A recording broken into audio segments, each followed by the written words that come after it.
How are we doing today, ladies and gents? Welcome back to Clown Question, the show where there are no dumb questions. I'm your host, Matt K. Maurer, and the question I have today for numerous NFL teams is, who is the starter?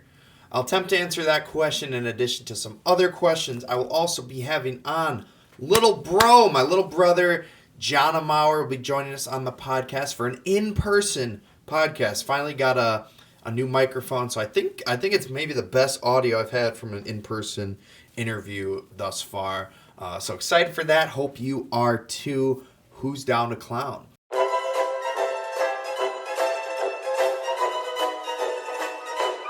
That's a clown question, bro.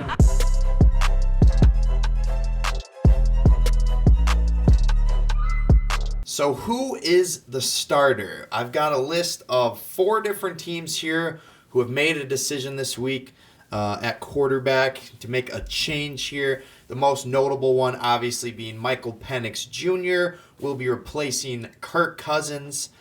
This one's weird to me. I think it's a little early. I can't argue with the fact that maybe Penix gives him a better chance to win, maybe gives him a better chance to get to the playoffs, potentially win a playoff game, but it just seems so early. Their whole theory here was you're going to sit behind Kirk Cousins and learn. Similar to what obviously the Patriots were doing with Drake May. They had him sitting behind Jacoby Brissett, but maybe it's a similar thing there where we're like, you know what? We can't wait any longer. He's obviously the better player. But yeah, it just seems crazy to pay Kirk $180 million and then bench him before his first season with the team is even over.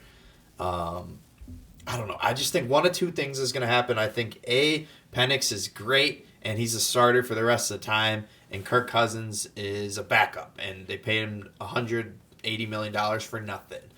Maybe they cut him, save some money.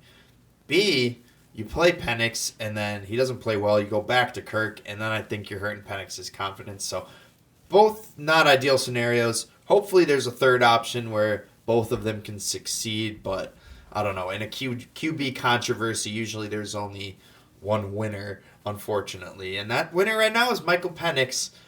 In addition to some other quarterbacks, this one I'm pissed about. The Browns have benched Jameis Winston for DTR, Dorian Thompson-Robinson. I'm very sad.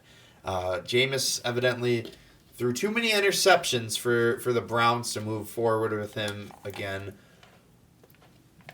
Don't really get the move here because if their argument is like, oh, Jameis is losing us games with all these turnovers, like, do you really care? Like, do you want to win? You're not in the playoffs. You're already eliminated. You're going for a draft pick. So, I don't know. I don't see why they're going to DTR here. But I don't know. The DTR experience is almost as entertaining as a Jameis Winston experience. So, I guess that's the silver lining there. Another quarterback change came out of Tennessee. The Titans are going to go with Mason Rudolph this week instead of Will Levis. The Mayo Men's generational run has come to an end, it seems. No more Will Levis memes, unless maybe you see a sad Will Levis on the bench with the clipboard as the backup. But yeah, another kind of whatever move. You know, the Titans aren't competitive. They're soft. No, they're not actually soft. I'm going to get to that later in the show. Someone called them soft, and their head coach was not happy with it. Last kind of QB change here, Spencer Rattler.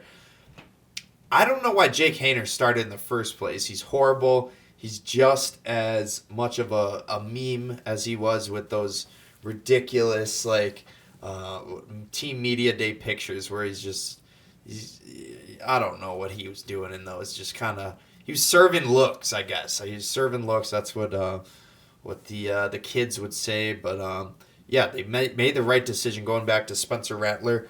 Slightly worried as a Packers fan. We are playing the Saints this week, and Rattler's got an arm. He's got some legs. He's got a whole body. He's got not much of a body of work here yet for Rattler, but yeah, he'll be their guy going forward, and I don't know, maybe QB of the future. Maybe they move on from Derek Carr if he succeeds here, but he struggled early in the season, so that seems a little less likely.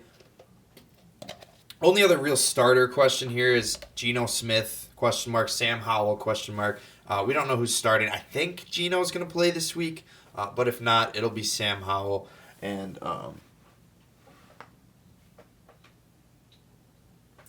and I dropped the cap to my water bottle, and I awkwardly picked it up because I'm clumsy. And if I knock over this water bottle and it gets on my computer, whew, I'll be in Siberia, whatever that means. But yeah, probably Gino, Sam Howell if he can't go. Let's keep talking some football with this next wild question. Did somebody retire mid-game?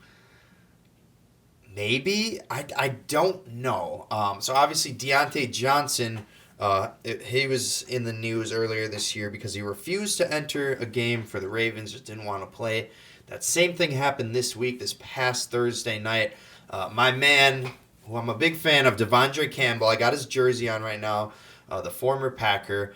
But evidently, Dre Greenlaw got banged up, and Kyle Shanahan said, hey, Devondre, you're in. Go in the game. And Devondre Campbell refused to play.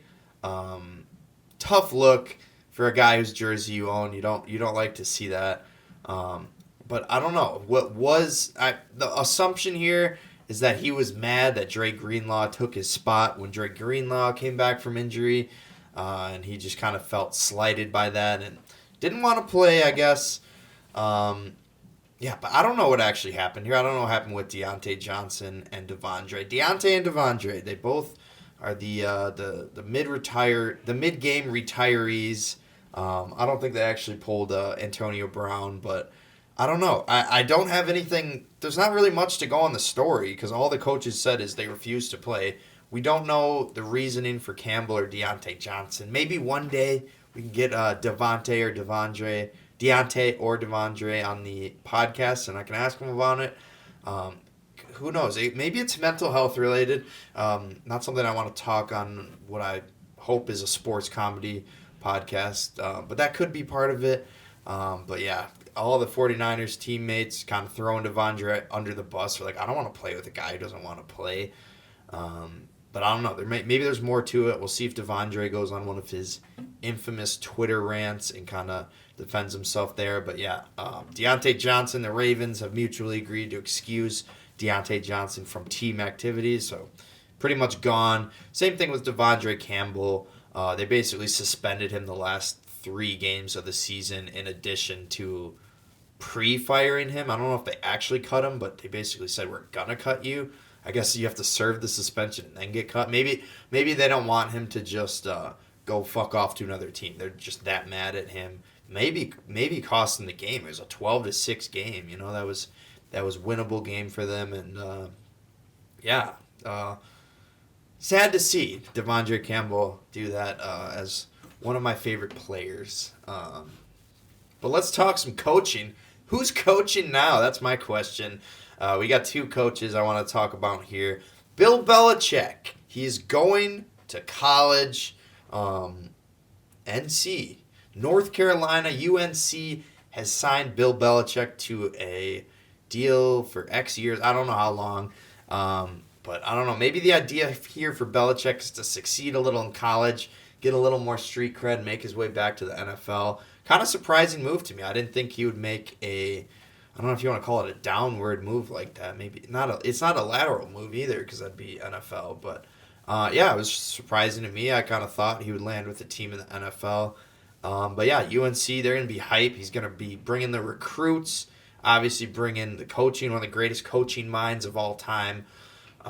So yeah, can't say anything negative about this move for UNC. Maybe the best move they've made in their football program. Since firing Mac Brown. Mac Brown was another guy who kind of retired, not mid-game, but mid-season, and then he came back. Super weird story. I wish I had covered that more. But yeah, Mac Brown, who won a national title, was not getting it done for UNC, so they turned to Belichick here, and a move you gotta love if you're a Tar Heels fan. A move you might not love if you're a guy at Norfolk State who owns a pet would be Michael Vick. Michael Vick is now a college head coach. He's been hired at Norfolk State.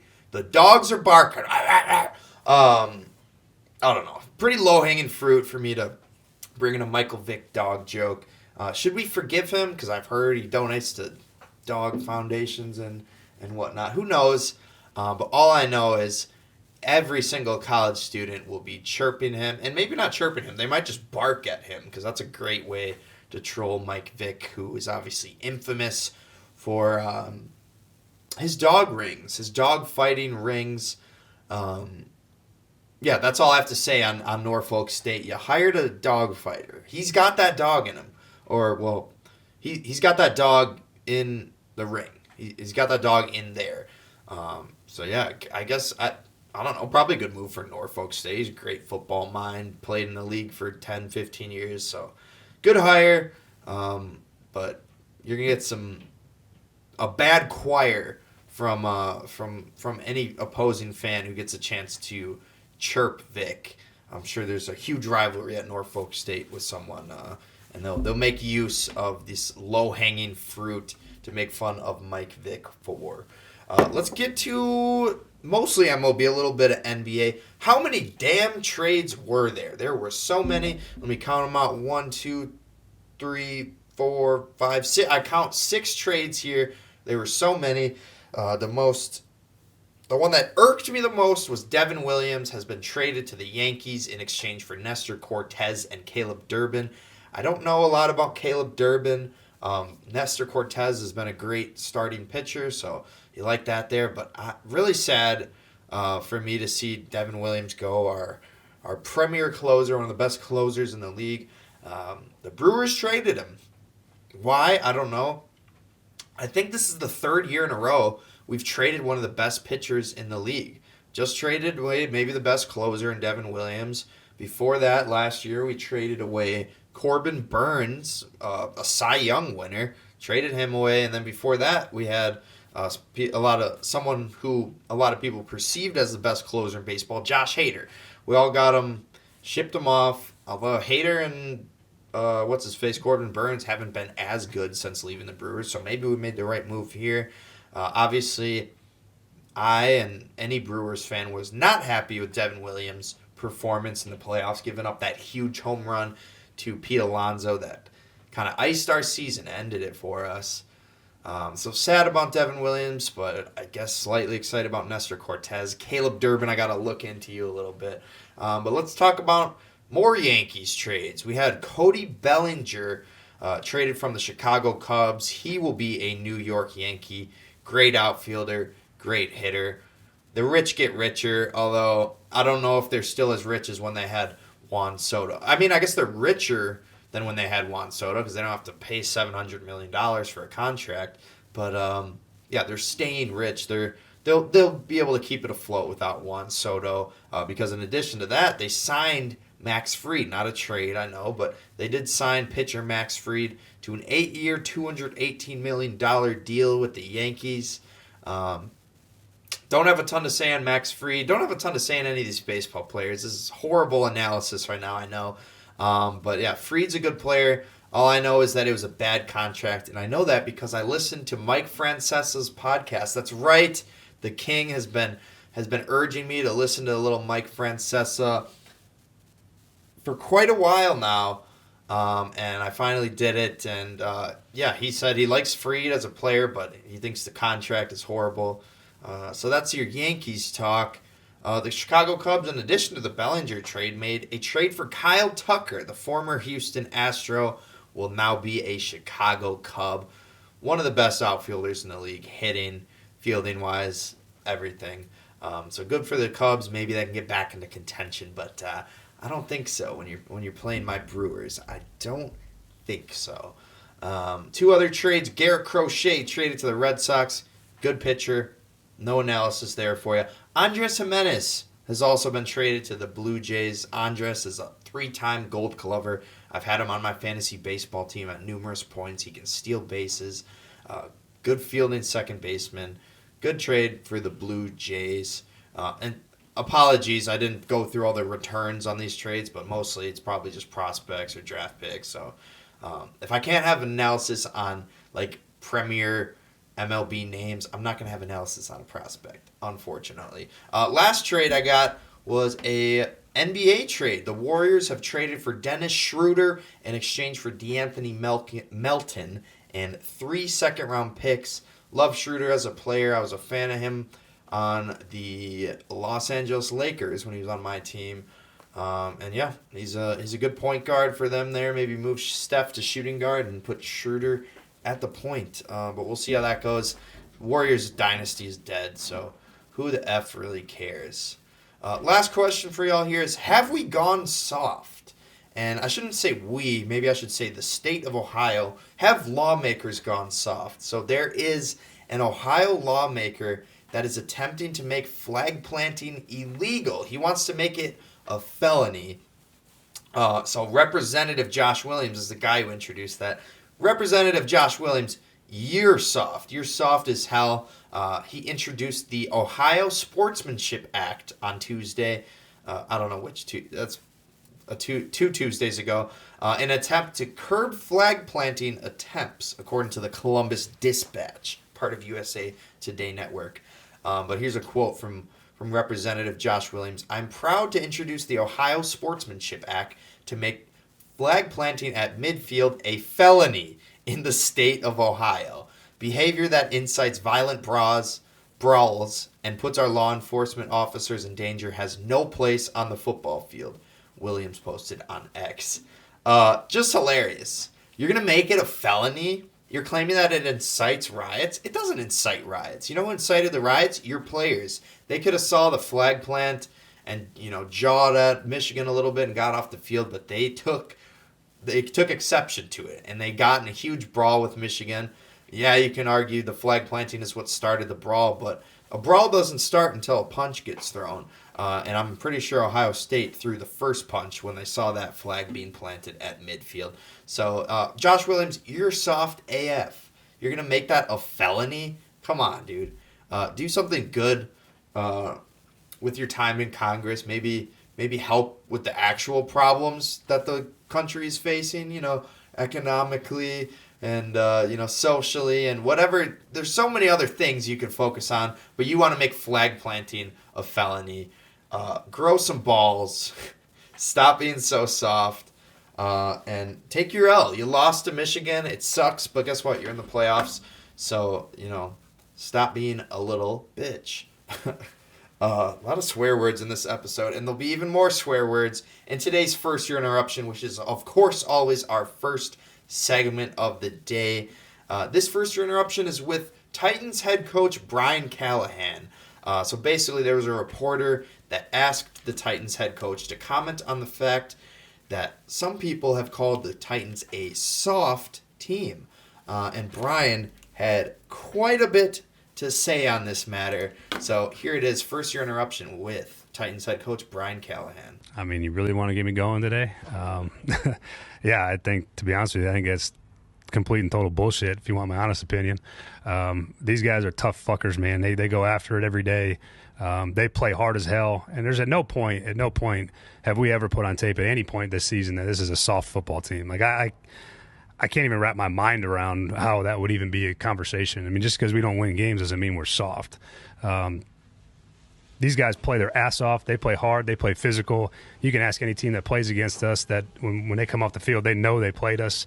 Yeah, that makes me relatively angry that would be some presumption. That means you just don't watch the shit. You don't do anything about it, that you don't know what you're talking about. You don't know what you're looking at. So I won't stand for. I'm not going to stand for anybody calling this football team soft. I think that's bullshit. So if there's opinions out there that feel that way, then they don't know anything about NFL football. So I'd like you to walk in there and call one of these guys soft and see what happens. This is not a soft football team at all, mentally or physically. And I think one of the things mentally that's really been impressive about the team is that the way that they keep fighting through the way that this season has gone. They've not shown at any point that they're not up to the task. They come out every day and work. They have. I mean, you're gonna really get me going now. I mean, these guys come out here and they do everything possible to win games. And if there's any assumption anywhere that's outside of this building, again, we don't focus on all those things, but there's no possible explanation to say that this team is soft any way, shape, or form, mentally or physically. And the way that they go about their work it's insulting to me, to them, to everyone that works here. So I'm not.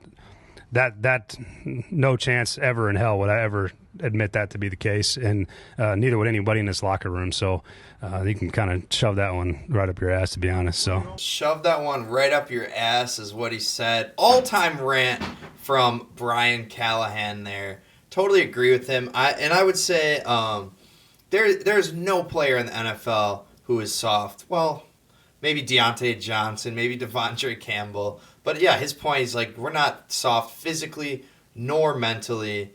And maybe Deontay and Devondre are mentally soft. I don't know. I don't want to speculate on their mental health or why they didn't play in the game, but I don't know if we're ever going to get an answer out of them unless someone asks them in an interview. And that's a loaded question to ask someone.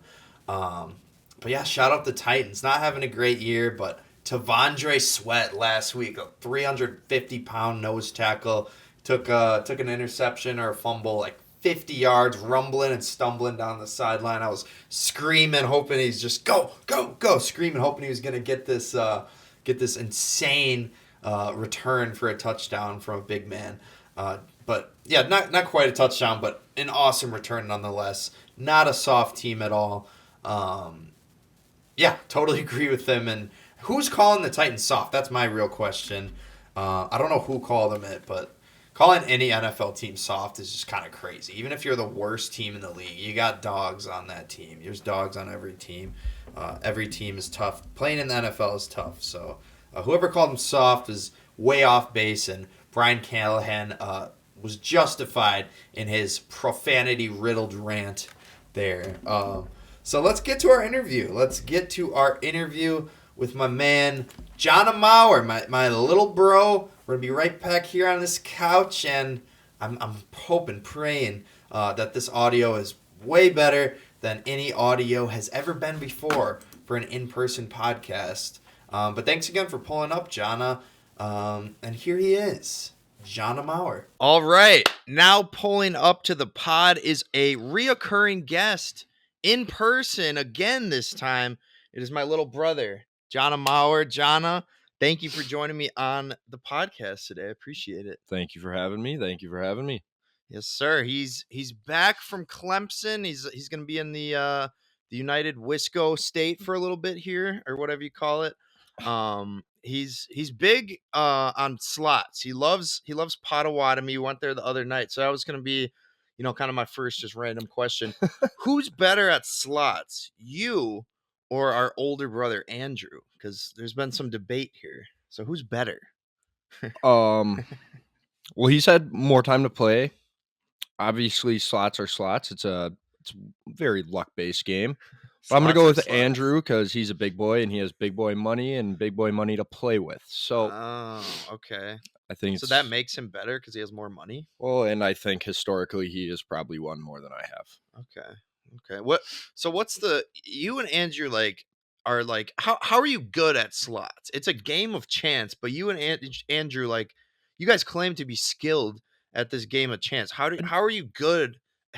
I don't know these claims or whatever Andrew says, but for me personally, it's kind of just whatever game it is. It's like if I like the aesthetic of the game, if it's got good free games, if it's got good chances at bonuses, if it's got a good minor prize, major prize, like grand prize. Granted, you're not really going to win the grand prize. So that's why you got to look at the smaller ones. Because if it's at the grand prize, but if the smaller one's at like $5, that means that somebody won it recently. So that means that you're probably not going to get a big win, and if you do, then you're not going to get what it should be or could be. Right. But you're big on the aesthetic of the machine. You go Buffalo Bill every time. I'm a big Buffalo guy. Guy. I've seen it. I saw a few new ones that were calling my name at Pato that might have to try out tonight if I'm being completely honest with you. Yeah. So we'll see how that goes. I'll have to get back to you next time. Yeah, we'll have to revisit that on the next pod. But let's talk some sports. Enough on slots. Talk some NBA, some football. Obviously, we'll start with the NBA here. We just had the NBA Cup 2 nights ago. Your Milwaukee, not my Milwaukee. I can't freaking talk, bro. Not my Milwaukee Bucks. Your Milwaukee Bucks are NBA Cup champions. So how does it feel to be a champion? Not a champion. I mean, you can call it whatever you want to call. Giannis's second ring. It's a cool trophy. I don't think you Dame's first ring. I don't think you get a ring for that. No rings. But one thing I will say is I'm just glad the way, like, yeah, on the court and everything, we were happy, but we didn't pull a Lakers where we went into the locker room and started spraying champagne and drinking beers. Hold I don't know if you guys saw those pictures online. They were spraying Michelob Ultra. That counts. No. We weren't doing any of that. If you look at the table where they had all that stuff set out, we didn't touch any of it. I don't know. We put on the hats. We put on a t-shirt. Was all dancing and shit. That's because it was a great team win. You guys probably went to the strip club in Vegas. You see that team defense? Yeah, I don't care what they do after that, but I mean, Darvin Ham, use your coach last year in NBA Cup games, 14-0. But he literally told Doc, he was like, "Yeah, I'm just gonna give you a heads up, like." We celebrated like we won the championship after we won that last year, and it tanked our entire season. I mean, he didn't say that word for word, but he made a suggestion not to do it, and we didn't. So I don't know. I just like it. I appreciate it. Sure. Yeah. The NBA Cup, it just means more. But I mean, yeah. I wanted to talk about NBA more broadly. Obviously, the Cup isn't really as big as people are making it also, out. Giannis is still the best player in the NBA. Not even close. No. Jokic. The Joker. How do Giannis's numbers keep getting better? How? He's got super team. Yeah. No, you have a great argument there. I'm just gonna stick with Jokic because we were at Pato the other night. Placed a little bet on Denver Nuggets to win the championship. So I'm gonna debate you there, but I want to talk about Jimmy Butler. His name has been spreading, has been all over the place in trade rumors. So we'll just start here. Do you think Jimmy Butler will get traded? Are the Heat gonna ship him off somewhere? I don't know. I don't really see the Heat doing it, to be completely honest. Like, I don't think they're really close to a deal. Like, I know Jimmy said some things about wanting to go to either the Suns or Golden State, or that's somehow been made known. So do I think those other teams he would pair very well alongside those big stars? Absolutely. But wait, Golden State's one of the destinations? Apparently. Oh no. That's I don't want that. That's a rumored. What was the other one? And then the Suns, which the Suns would probably have to give up. Big Four? No, they'd probably. I got to give up one of the big three. I think they'd probably have to give up Beal because they don't have any picks because they sent all their picks to the Nets. Right. For KD. Yeah, they got no future. Yeah, they have less of a future than the Bucks do, and the Bucks don't have a future. Do you think that's the right move for the? Like, obviously the Suns are in win now mode because they have no future with no draft picks. Well, that's the thing. So is that the right move for them? You think to go after a Butler? I think it would make the Suns team better because obviously, and Durant and Booker, that is just two extreme bucket getters, and Beal is in that same category. But compared to those two, other than 1 year in his career, I don't think we can ever put him above them. Right. That's fair. But that being said, as a third scoring option on a team, I think Jimmy Butler would play a lot better of that role for the Suns than Beal does. Not to mention Beal has had a decent amount of injury problems. Sure. Not to say, I mean, I honestly don't even know what Jimmy Butler's up to this year, but I know what he does all around. So where for your money, if you think he's going to trade, where do you think Butler's going to end up? Can I say he stays in Miami? You can. So you don't think he's going to get traded? I don't think he will end up getting traded, but I think him on the Suns would be a very good pairing. Sure. So I just mentioned my little bet slip, a little plus 1,600 odds on NBA champion Denver Nuggets. But if you were going to go to Pato later tonight, which you are, who would you put your money on to win the NBA Finals? I mean, as a fan, as just a huge supporter of the team, and the fact that we just played the way that I saw and I know we're capable of playing, and plus we did that without Chris Middleton, who's a great defender and just an insane scorer and all-around player. You're going Homer pick here? I think I would have to go Homer pick. But if you said no Bucks, I would say the Thunder. Interesting. A healthy Thunder team with Chet, Hartenstein, the baby Thunder, both Jalen's, and I haven't even named their best Who's a player better yet. Jalen? Shea. Jalen or Jalen? Jalen, the one that spells it right. Okay, not the Jaylin. Yeah, that dude. I'm dyslexic. You can't be doing that. I still don't know who's who. I keep trying to figure it out. But so you got Bucks over Thunder in the final. Yeah, we'll go with that. But I think repeat of the NBA Cup championship. Yeah, but like I said, Thunder are gonna be out for revenge, bro. If you're not letting me pick the Bucks, I'm picking the Thunder. So yeah, I guess that's my championship then. Sure. No, I like it. I want to talk a little bit about the draft, specifically regarding these bottom 10, bottom 5 teams in the league. Do you think tanking for Cooper Flag is a good strategy in terms of, building a future for your franchise?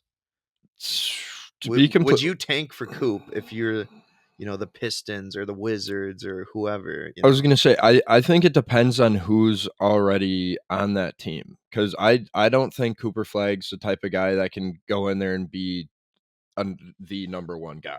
You don't to be think completely honest. Huh. I think I feel teams like wait one more year. I think teams wait one more year. AJ DeBont, I don't want to mess up his last name. But yeah, who just signed with BYU. I think he's a lot better of a prospect. But really, like Cooper Pistons, if the Pistons end up getting Cooper, I think that is best case scenario because Cade and Cooper paired alongside, and they got Jaden. I don't know. They got a few young guys, and Duran, sure. And I don't know. I think that's best case scenario as far as some of those worst teams go. But like, if he goes to the Wizards, I don't think he will. I don't think that'll be good for him. It'll be too much. He'll be getting double teamed every game. That's the thing is because look, who's on that team right now? So you don't think tanking is what the Wizards should do? You don't think they should tank for Coop? Don't for Coop? No, I don't think the Wizards. And knowing the Wizards, shit, they'd probably just pick somebody else anyways. Sure. Look at their last few drafts; they're all over the place. Shout out Johnny Davis. Hey, he was actually playing some Lockdown D the other day. Yeah. But Balil Cal, whatever his name is, from France, has not been it. Sorry, Cole. Tough year for Cole Mihas is a Wizards fan for some reason. Cole, you have to explain that because you don't even know why. Well, does he know? My guess is he was just like a John Wall fan that turned into Bradley Beal. That's fair. And then he just stayed with the team. But I honestly could not tell you. Dang, whatever happened to John Wall? I don't want to talk about that. I miss John. No, I miss John Wall. I don't want to talk about his downfall. But Cooper's a great player. I think sooner or later he will be great. But I just think a team like the Wizards, I can't think of some of these other bad teams right now. But I think he needs a guy ahead of him. Sure. To feel the game out for him. Like I think Cade and him would be electric. Yeah. Tough to argue there. Last thing on the NBA here, I was wondering, would you like to do a new segment with me? Sure. It's presented by no one. The name of this segment is called Fix the NBA. So super not tough thing for you to do here. I just want you to fix the NBA's problem with ratings. Their ratings are, I think, at a 10-year low or something right now. It's been a lot of the talk of the town. So you're a huge NBA guy. You're watching NBA games every night. Personally, I'm more of a casual. I'm not tuning in until the playoffs. But what's something you could say to people who are just not interested in the regular season? What's something the NBA could do to kind of improve these ratings that have just been falling off a cliff? For one, like I saw something earlier where I think was it Charles Charles Barkley. He was like, I don't know why the league doesn't just move it back because obviously football is number one, especially now with there being a 12-team playoff. There's even more games and even more primetime takeaways. Like the NFL is even putting a game during all these college football games on Saturday. Like it's just hard for them to try to compete with that. And I understand they put this tournament to try to stick with it, but I genuinely think they should push it back. Like Charles said, like move the tournament back? Well, no, push the start of the season back. What? And then you finish in August? I don't think he went as far as saying this, but I think push the season back, shorten it a little bit, I wouldn't hate having like because the NBA then seasons guys are end in potentially August right before sitting out NFL. less, Yeah. getting injured less, Mm-hmm. and we're pushing it back. So then there's just, I mean, after Christmas, the 1 week where there is a bunch of NFL football games, nobody's really watching because there's just half the teams aren't playing their players, NFL cucked the and hell out of or NBA Christmas. yeah, big time. I mean, go Steelers! I'm pretty hyped for that. Unless we lose, well, shit. But We're so what's the solution here? I Shorten think the season and move it back. I think move it back, shorten the season, and fix the damn All-Star game. Do you see what they're doing? Did you see what they're doing this year for the All-Star game? No, is it some new stupid format? So they have like it's 8-player teams, I believe. So it's an 8v8 of a sophomore rookie game, and then there's like 6 other 8-player teams drafted, I think, or I don't know the amount. But then whoever wins sophomore, rookie, like the best players from there, or just the winning team, moves on. And then there's like an 8 or like a 5-on-5 tournament of these 8-player teams. Okay. And that's how they're doing it. Like there's not an all-star game. That is the all-star game. The all-star game is so it's like a tournament bracket of 5-on-5 games with like a bunch of different drafted teams with a few different captains. The players draft the team. Yeah, and it's like games to like 41 or something. That's confusing. It seems like they might be overcomplicating that. I mean, but like they're trying to fix it. I kind of understand it because they're trying to bring more competition, and quite honestly, I think if one of those young teams will just be the most fun to watch because those dudes are actually still trying to be killers. But it's I don't know. I just miss when people used to somewhat try. I mean, we never got to see the good ones, but yeah, I wish I had been alive for the era where Bill Laimbeer is just clotheslining people. It's like personal foul. I guess you're not getting kicked out. Didn't D Wade broke Kobe's nose in one, I think. Yeah, I don't know if I saw that game. I mean, yeah, I definitely didn't watch that. I might have missed the Kobe era a little bit, but yeah, I don't know. I think it's cool that Adam Silver just keeps getting more and more creative. No, and like I don't know, maybe it does work, but obviously it's so hard to go back to. I mean, shoot, we're not even in regular old NBA anymore. Everybody's soft. We can't play, but I don't know. I think we need to let the boys play a little more. Yeah. I think if we move this start of the season back and let's say take 10 games off. Sure. Yeah. So what are we at right now? 82 game season, 72 game season. Move the start of the season back. Yeah. Just got to play maybe a few more back to backs. I don't know. Obviously, players aren't going to like that, but we did it. We fixed the NBA. We got Adam Silver. Take these under consideration for sure. Oh, and also fix how you put these games on TV. What do you mean? Oh, like half the time I can't watch my favorite team unless I have NBA League Pass. Yeah. And that's where these people like Mr. LeBron James go and use websites like Streamies.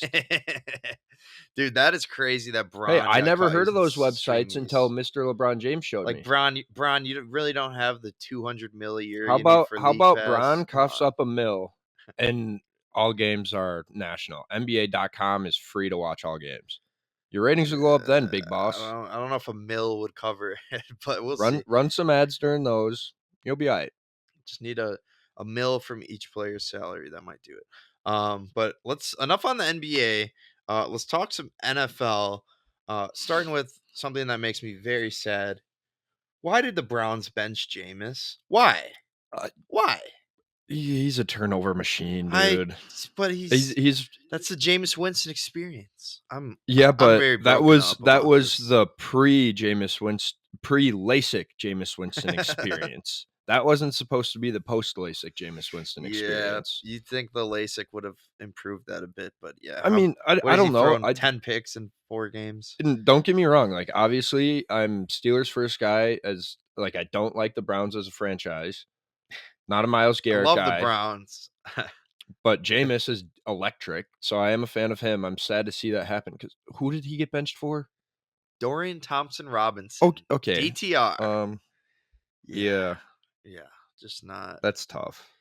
Yeah, I'm sad about it because I'm a Jameis fan. Well, let's stop talking about it because I don't. Okay, the one thing I will say is I guess it was a 2-score game when they benched him. I don't know if it was the third or fourth quarter. But I mean, he's benched this week as well. Oh, that's tough. DTR is starting but when again. they benched him mid-game, like, DTR is a completely different quarterback than Jameis. He's very mobile. He's got wheels. Yeah. He can make some plays, but, like, I'm assuming at that point they're like, all right, Jameis isn't gonna get us a few more scores. We might just put DTR in there to give this defense a different look and see if we can make something happen. But obviously it extends further than that because I didn't know he was benched this week too. But that's damn, you guys miss Flacco, huh? They sure do. They sure do. They should have. I was surprised when they let him. Well, he's 40, 41. I guess we keep forgetting about Deshaun Watson too. He really robbed that franchise. Yeah, $200 million. Worst contract in history. Worst contract in history. Let's talk about another benching. Kirk Cousins got benched. He's been benched for rookie quarterback Michael Penix Jr. So my question for you is: are the Falcons jumping the gun a little bit here with Penix? It just I didn't expect it to happen this soon. I mean, we knew it was going to be a conversation at some point, but I thought Kirk would at least make it a season, you know? The one thing that does surprise me is they still have a chance to make the playoffs. Like, yeah. I'm pretty sure they're second in their division. Sorry, I'm fucking with his mic. But I'm pretty sure they're second in their division. They're 7-7, maybe I don't know. But they're right there. And I mean, I understand, like, they get a guy like Kirk, they're expecting veteran play, which is not turning the ball over and just making the smart play. And Kirk has quite honestly been doing the opposite of that this year. Yeah. Like, they've been fairly successful, but this is not what they expected. So at this point, why not put a rookie quarterback that's been in there learning under Kirk, learning under all these guys for the past few weeks? And you're going to get a few of those silly turnovers, but Kirk's already doing that. Yeah. You get a lot more upside with Penix. So I honestly, and I mean, I don't think they think they're winning a Super Bowl this year. I think at this point they're like, we're not gonna play Kirk. We're not gonna have Kirk on this team for another 3 years after this. I think that's their thought process. They're like, we might as well get Penix some playing time. I get it. I just feel like it's gonna go one of two ways. A, Penix is not great, and they go back to Kirk, and you hurt Penix's confidence. Or B, Penix is really good, and then you're stuck on the hook for $180 million with Kirk, and you just kind of. It was a 4-year, right? 4 years, 180 mil, I think. Yeah, I don't know. Yeah, I don't know. There's a lot of positives and negatives to both sides of it, I think. But you think they're making the right move here? I kind of think so. Especially, I mean, they just have to start him the rest of the way out. If they bench him for Kirk after they're named him the starter, yeah, you're right. That's just gonna ruin. That's gonna ruin a homie's confidence. Yeah. I mean, not that Kenny Pickett was ever great, but after he got benched and then came back and played again, he was even worse than he was before. So yeah, you don't want to psych him out. Well, hey. It worked with Bryce Young. Bryce Young came back even better. So yeah, we'll see. That's true. See. But I don't know. It would be cool to see Penix get him to the playoffs and maybe fuck around and win a game. Although I don't. If they're playing the Packers round one, I definitely don't want that. I always forget that they're NFC. Yeah. I want to talk NFL draft as well. We talked a little NBA draft. Is Travis Hunter, is he a lock for the first pick of the draft? Is he a lock at the 1-1 here? We don't know who the first pick is yet, or do we? No, we don't. It's still up for grabs. It's kind of what I thought. I just keep hearing him as the number one. I think it depends. Mel Kiper guy or whatever. Well, yeah, as a football player, when you have a chance of getting a 2-1 guy, or a guy that, I mean, obviously he's probably not going to play the same amount of snaps that he did in college at both positions, but a guy that can still go out there and play both when you need it, or guys get hurt, whatnot, guys aren't performing, guys are dropping balls, you're going to go put Travis in there and he's going to show you why he should play both ways. Yeah, I saw there's a report that there's like 13 different NFL GMs that all view him as a cornerback. Do you think that'll happen where he'll just kind of have to stick to one position, or you think he'll keep doing the both ways thing? I don't know. It's really hard to say because even like I don't think any NFL team really wants him to play. well, even like a guy with like you might need him. Jabril Peppers, everyone thought that, right? That's the guy from Michigan. Yeah, he kind of played everywhere. He was playing everywhere in college, and everyone was like, "Oh, he's going to be like an insane Swiss Army knife." And like, I've seen him do some kick returns and punt returns and stuff, but like, then again, you don't see him in a single much offensive better package. defender than and like whatever. I do think because of the fact that Travis has played both ways, I think his ball skills on defense are next to none. Mm-hmm. But I don't know. It's hard to say because especially with him being as in the lights as he is, people are going to go out there and try to murder him. Yeah. No, but that's fair though. Yeah, it's tough to know if you don't know who's got the number one pick because a lot of these teams might go quarterback. You know, could be if a team messes around and gets Travis and Shador on the same team, they better put Shador or Travis on offense. You probably got to have 2 top 10 picks to do that though, right? Yeah, but there's trades to happen. Yeah, we'll see. I could see it happening. A team trading one of their quarterback or something in their first rounder for a top 10 pick, getting both of them. Yeah, we'll see. Well, continuing on in the draft, who do you think's the best quarterback coming out of this 2025 draft class? We got a couple names here. Shador Sanders obviously is hot. Cam Ward is a Heisman contender. I've heard Carson Beck maybe first round pick. I mean, obviously the way I talked just a second ago, I'm a big Shador fan. Yeah, I think he has everything to succeed, but at the same time, he gives me a low key Jameis vibe. Oh, Jameis is faster. That there's no way that can be true. No, it is. I don't think so. It is. But I don't know. Like I think he's got an insane arm. I think some of the decisions he makes are very poor. And like honestly, I feel like there are a few times this year where obviously he's just throwing a ball up there to Travis because he knows Travis can go make a play. But like there's a lot of wide receivers that you're going to throw that ball and that's turning into an interception every time. Yeah. So I don't know. But you think he's the best quarterback? I think he's the best quarterback. I don't think he's the safest, but I think he's got more upside. I think he's got the most upside. Sure. Shador Sanders, you are an Oakland Raider, right? Yeah. John has bought into this conspiracy theory that every time the Raiders lose, Shador Sanders tweets, "Thank you, God." And Shador Sanders is really keen on getting drafted by the Raiders. He would fit perfectly with their kind of culture, I think. I think he would be sweet there. They also do need a wide receiver very bad. Brock Bowers is insane, but they need someone else other than Jacoby Myers out there. Bowers is one of the best receivers in the league. I keep forgetting that they traded Devontae this season too. Yeah, because he didn't play. He was doing the Joel Embiid thing a little bit. But, I'm injured. But yeah, so you had a question you wanted me to ask you. You had me add this late, and I don't know. I feel like maybe this is Steelers propaganda, but who's the coach of the year? Who do you got coach of the year here? Yeah. Okay. Steelers propaganda, obviously. Okay. I think who's your coach of the year? Tomlin? I think there's two guys that should. I mean, maybe there's more. Maybe I'm missing some, but two guys that I am very just keen on this year. Like, obviously, as a Steelers fan, we're having a lot better of a year than I was expecting. And Tomlin has, and especially just seeing the Hard Knocks too. Recently, just seeing the way that Tomlin connects with his guys and just has put this team together is absolutely ridiculous. Yeah. But at the same time, the Vikings coach, Kevin, is it O'Connell? Kevin Geeson, I believe. He does look like Kevin Geeson. If you know Kevin Geeson, he's Kevin O'Connell's twin. Side by side. Okay. Seriously. But no, the fact that they're doing what they're doing, I knew they had a good defense going into the year. Obviously, nobody knew what to expect out of Darnold. Because he was dealt a bad hand on the Jets and then anyone the Panthers again. This out of Darnold? I mean, what, they're 10-2?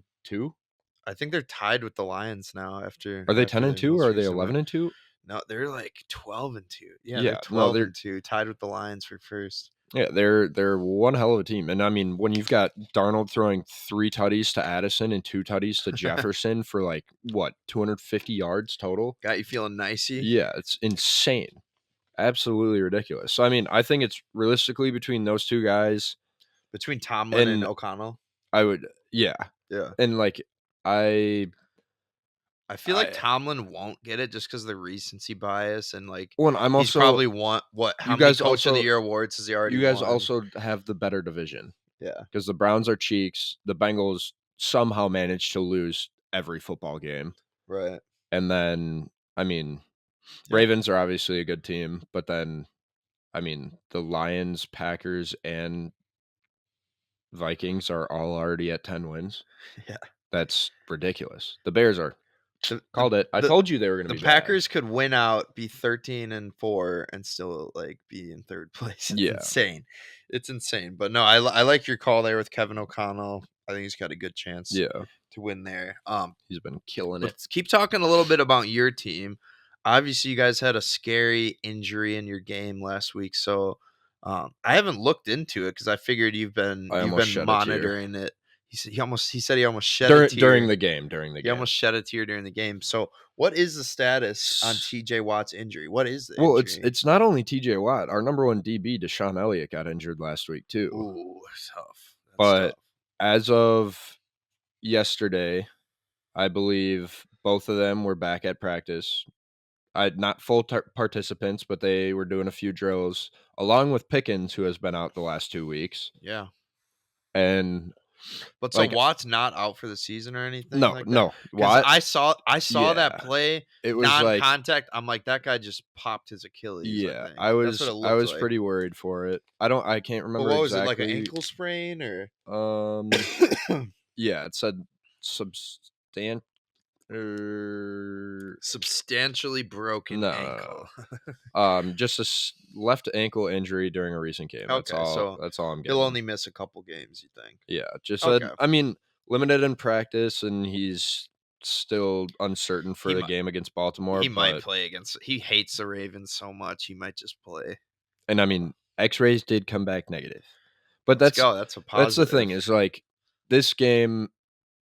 We're already clinched for the playoffs, but if we lose to the Ravens, we have the same record as them, the same, same record against each other.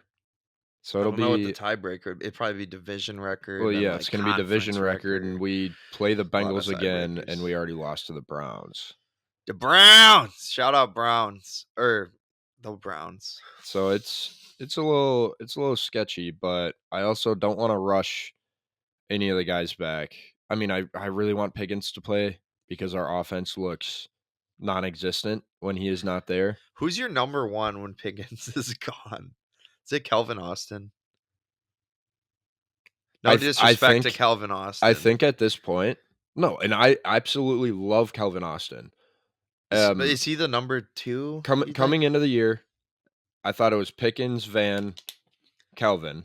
Van Jefferson. And then Calvin came out cooking. Van hasn't done much. He scored a tutty or 2. Yeah. But Calvin's then halfway through the season, I was Pickens, Calvin, then. So let's get into this here. Do you want to change your Super Bowl pick? Because I believe on our last podcast, you made a Super Bowl pick, and your pick was essentially Chiefs over Packers. But if the Steelers trade for wide receiver, then I've got Steelers over Packers. So do you want to stay with that Super Bowl pick? Because that did come true. You guys did trade for a receiver. Mike Williams, if you guys forgot. So for anyone that pays attention to anything football, Steelers were rumored to get about, I don't know, maybe 5 or 6 different quarterbacks or wide receivers in the last, 6-7 months? Yeah. Over the offseason and even throughout the year. Yep. We didn't get any of them, but we got Mike Williams. You got Mike. No, he wasn't. Can't guard Mike. I think he was Thomas. I think he was the only one that I wasn't praying that we got. But you got him. I'm not upset. He won us a game. Did you actually pray for a wide receiver, literally? We don't need to. You did. He did. He did. He legitimately prayed. But I mean, like, he's won us a game, but for whatever reason, it just sounds like he can't figure out our offense. He can't pick it up, and I guess that was what Rodgers was complaining about. So maybe Rodgers was onto something. But so, are you gonna stay with Steelers Packers because you guys did get that receiver? Yeah, I still like it. I'm not convinced by the Chiefs either, and I refuse to pick any other AFC team because I don't like the Bills and I hate the Ravens. Fair enough. Fair enough. Let's talk some Thursday night football. We have Broncos at the Chargers. Chargers are favored -3. This is a huge game. It very well could decide a wild card playoff spot. This could end up being one of the tiebreakers here. So who do you got? Broncos in Inglewood in Los Angeles. Those Chargers are favored by 3. Who you got? I didn't realize it was in Inglewood, but that makes more sense. Yeah, it's but in LA. I have been forced to watch a lot of Broncos football, courtesy of you guys have seen him before. Josh McCudden, he was on the pod. Shout out, Josh. The Broncos are a good football team. Yeah. Unfortunately, I hate to say it, they're actually a very good football team. I mean, so are the Chargers, but I've got Broncos in this game. Broncos +3, or do you like them money line? I'll take the You like them to win or to cover? Both. No. Okay, then take a money line. Yeah, money line. I'll take them to win. I think their money line's like +120 right now or something. Yeah, not too bad. 135. Not too bad. Hopefully, I'm praying. It's not really a thing I should pray. It's just I got to do. I'm hopefully gonna get this podcast out before Thursday Night Football. But yeah, some people might watch it after. You could look silly, but hopefully that doesn't happen. You got the Broncos. Let's finish out the podcast with some college football. Obviously we got the bracket laid out. Your Clemson Tigers will be playing this Saturday. Yes, sir. I wanted to talk about some of the bye week teams though first. Do you think Georgia can win without Carson Beck? I believe Carson Beck has been ruled out. Is he officially ruled out? I haven't heard any positive signs to him that point to him playing. It seems like he's most likely going to miss that first playoff game, even with the bye week. So do you think Georgia can win without Carson Beck? They would play winner of Notre Dame, Indiana. Do they have a quarterback? Like, do we know who their backup quarterback? Their backup. Beck got hurt at like halftime of the SEC championship, and their backup came in and they played well, made it to overtime, and their backup got hurt on like the second to last play of the game. They brought in Beck, couldn't even move his shoulder, and he handed off the game winner. But I don't know. It seems like Beck could be sitting this one out. You think they can win without him? Do we know how young their backup is? Is he a transfer guy? Like, has he played? Like, we don't know any of this. Great question. See, maybe something I should have looked into more before. I mean, my initial answer is no. You don't think they can beat Indiana or Notre Dame without him? Oh, I forget that's one of those two teams. Yeah, Georgia's got it. Fuck. Yeah, Georgia. I don't know. I wanted your take on it, but yeah, Notre Dame at their peak has been a great team, but they also haven't really played anyone that great. Also, so it's tough. It's tough. If he played in the championship game too, maybe that was his first time playing. Whatever, he kept them in it. They obviously ended up winning. Yeah, I think they'll probably be fine. Obviously, their defense is very, very good at football. Mm-hmm. So as long as they can stay locked in, I think they'll be all right. Yeah. And plus, I don't have much faith in either of those other two teams. Yeah. Okay. Let's talk about another bye week team. A lot of people would argue maybe they weren't deserving of this bye week. But can Ashton Jeanty keep carrying this Boise State team, or is this kind of where the road stops? I think Boise State would be playing the winner of Penn State SMU. So what do you think there? Can Jeanty carry these guys on a little magical Cinderella run here? I think they play SMU. You think SMU's going to beat Penn State? No, that's the thing. Is if SMU somehow wins against Penn State, yeah, I think Boise can win that. But you don't think they can beat? I don't think he's going to run like that because I mean I haven't watched Boise State play. Obviously, Jeanty is a freak of nature. Yeah, but I think he'll get slowed down as soon as he comes into contact with a few of these better defenses. and I don't know what their quarterback has to offer, their passing game. So if Genty gets slowed down, does that mean they just have negative offense? Plus, I'd assume their defense. I don't know. What they got, Madsen, their quarterback. He's okay, but like I don't know. Obviously, been getting carried. I just imagine their defense probably robbed of the Heisman. By the way, wrong. I don't want to debate that, but so wrong.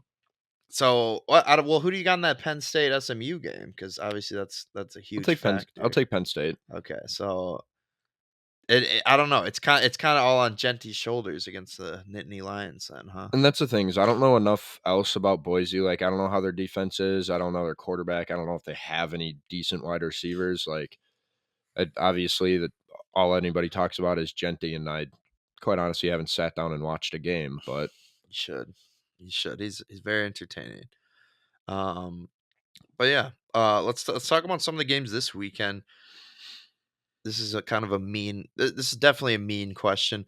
How much are y'all gonna lose to Texas by? He's a Clemson Tiger over here, and Texas is 11-point favorites in this game. They're not giving you a chance. We're a Tiger fan. We are not a Clemson. They're not giving you a. Oh, sorry. Sorry.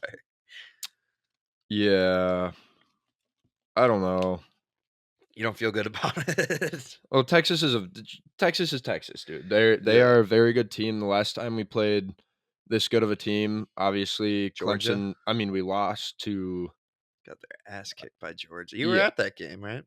Well, and I mean, we lost to SMU too. Or no, we beat SMU. What am I talking about? You lost to someone bad. I forget. South Carolina. Oh, South Carolina's not bad. Yeah, but or Louisville. I mean, we've just had a few very bad losses. Like I've seen the way our team is capable of playing. I've seen the way that Cade is capable of playing. But it's not always clicking on all cylinders. So like obviously it's college football playoffs. You gotta show up and show out. And we haven't been very consistent this year. So that's just what I'm worried about. Yeah. Are we capable? Yes. Are we gonna have to play our best game of the entire year? Absolutely. Yeah. So do you like them for the upset? I took them for the upset. You bet on them? I did. Oh, that's not a good sign. I took Steelers and Pittsburgh money line. Come back when I hit parlay. Both. If you go to Pato later, I might have to get you to put in a bet for me. We'll see. But yeah, other than Clemson, do you think any of these teams can pull a first round upset here? A lot of these games are kind of maybe a little lopsided, at least in terms of points. What are the other games again? We got Notre Dame, Indiana on Friday, Penn State, SMU, Texas, Clemson. What's the other one? The Ohio State. Ohio State, Tennessee. Ohio State is even 7.5 point favorites against Tennessee. So pretty large point spreads. Maybe some of that has to do with their home games. Yeah. But I don't know. I don't think I really see because Notre Dame is higher than SMU right? That's who they're playing. Indiana. Sorry, I was hiccuping. Notre Dame's ranked higher than Indiana, right? Yes. I could see Indiana maybe winning. I don't know. I just don't really have faith in Notre Dame for whatever reason. Well, they had an easy schedule and they lost to Northern Illinois, so I don't blame you totally. Watch them win. I gotta get rid of these hiccups, man. Well, I only got a couple more questions. Let me battle through these hiccups. But Indiana's the one team you think might have a chance at this upset here. I think so. I mean, yeah. Okay. Yeah. Maybe SMU. I don't know. They're a tough team. Yeah. Okay. Well, we'll see. Last question on college. I guess Clemson's technically an upset too, isn't it? Clemson might be the biggest upset of them all. I think they're the that makes sense. That might be the biggest point spread. I don't know. I'd have to check. I don't know. I'm just this is just me being biased again. So I mean, I can't really. Yeah. Well, so last question on college football for you: who's winning it all? Who's your champion? Unbiased answer: Georgia. Biased answer: Clemson.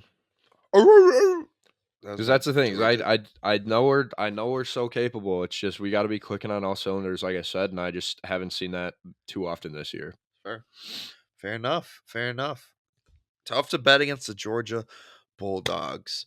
Well, I just got one more question for you, Jonna. Thanks again for pulling up Yes, for sir. the in-person pod. We don't do many of these. We got a new microphone, so hopefully it was all sounding a lot better than the prior ones. But last question: you're on your way to a watch party later tonight. So are you hype for Beast Games dropping tonight on Amazon Prime? Absolutely. Shout out Danny Nelson. Shout out Goose. Yeah, same guy. Absolutely stoked for you in this huge opportunity to absolutely cook in the Beast Games. Yeah. About to go crazy. I saw a few clips. Not gonna lie. Few teasers. Just a few teasers.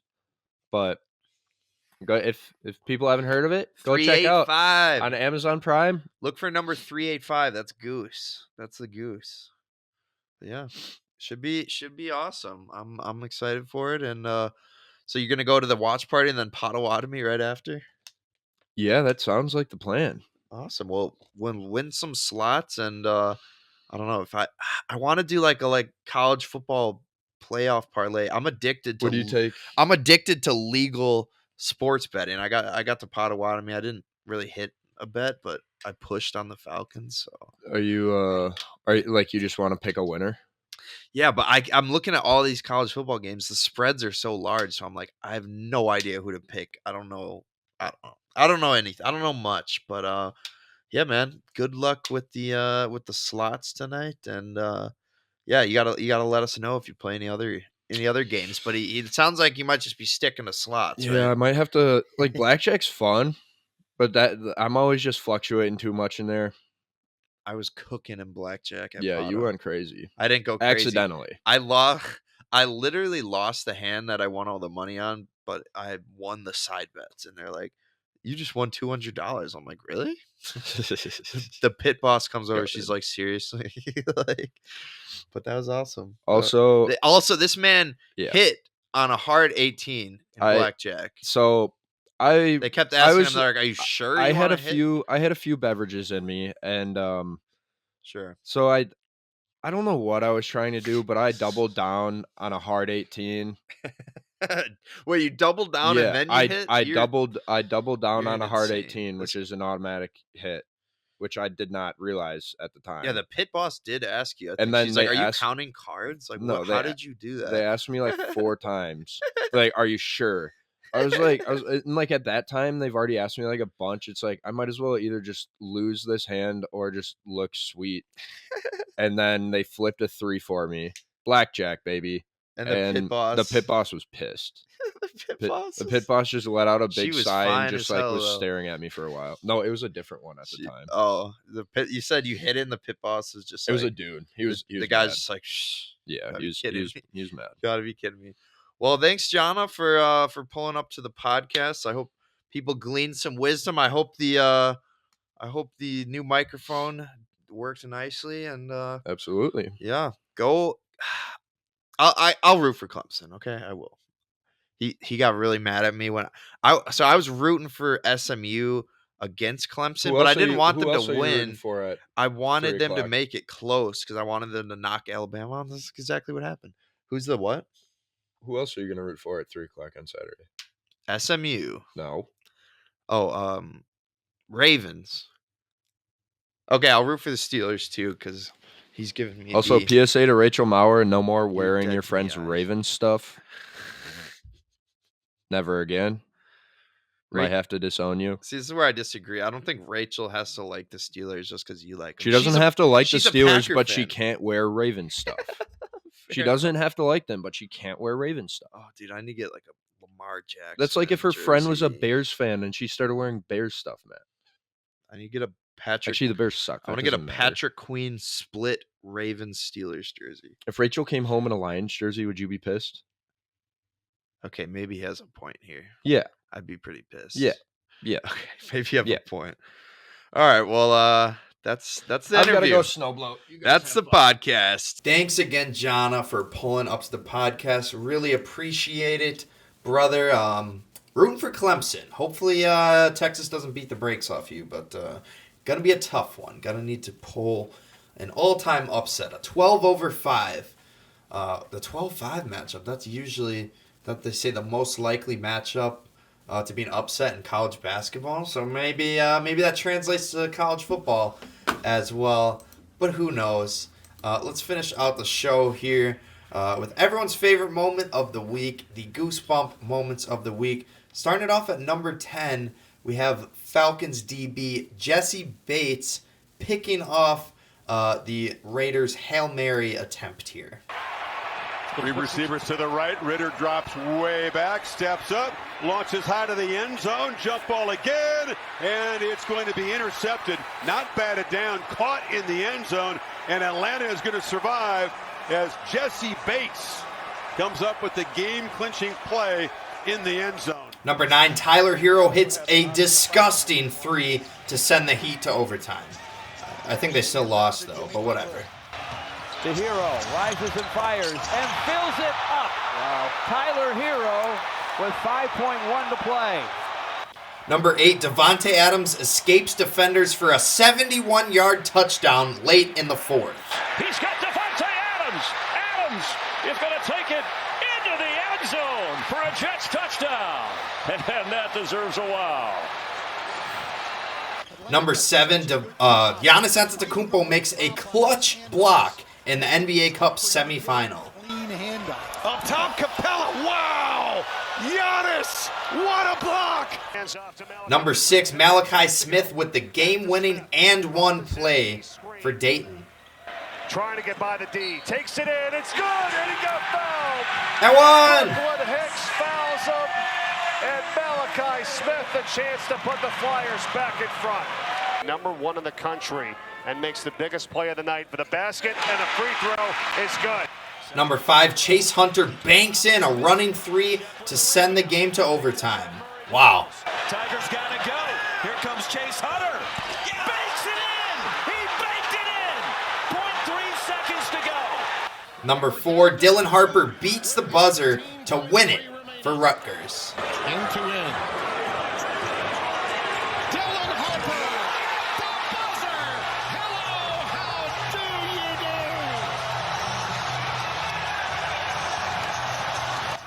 do? Number 3, Anaya Tua hits the game winner, then hits the Jordan Shrug. Off the dribble, Adams, she's right there. Turn around, off the glass and in.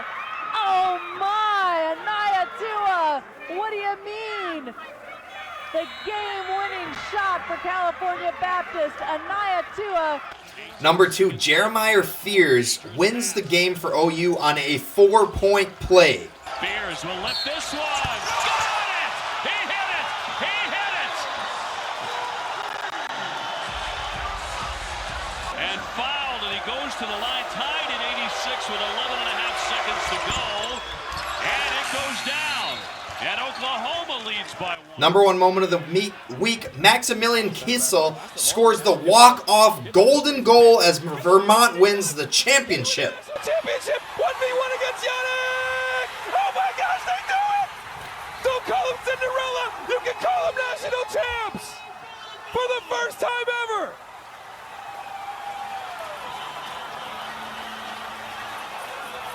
Don't call them Cinderella. Call them national championships. Call them national champions.